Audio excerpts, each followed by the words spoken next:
The Rehabilitation Act of 1973 was the first tangible attempt by the United States government to level the playing field for employment of those citizens with disabilities in the United States.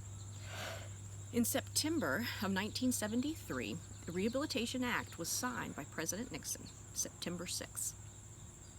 The Rehabilitation Act affords protection and services for all people with disabilities within the United States. It specifically prohibits any business or institution receiving financial assistance from the federal government from refusing to hire anyone otherwise qualified due to a disability.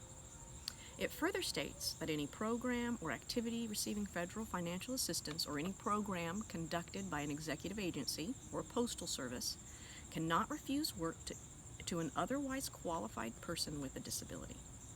The Rehabilitation Act defines a disability as a person who has a physical or mental impairment that substantially limits one or more of a person's major daily life activities, and also has record of such an impairment.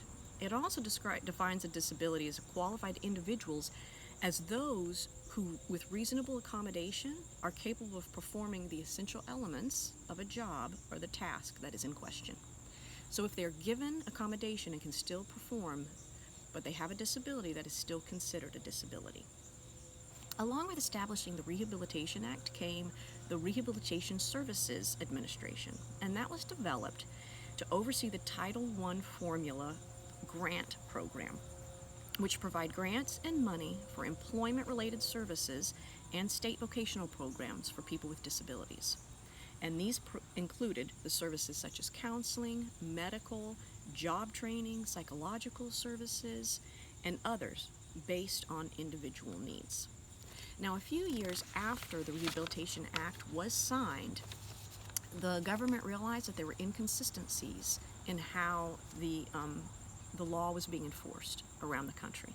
So they established Section 502, which is an access board, and that is a central agency in which everything has to go to that agency, and they deal with inequalities in action.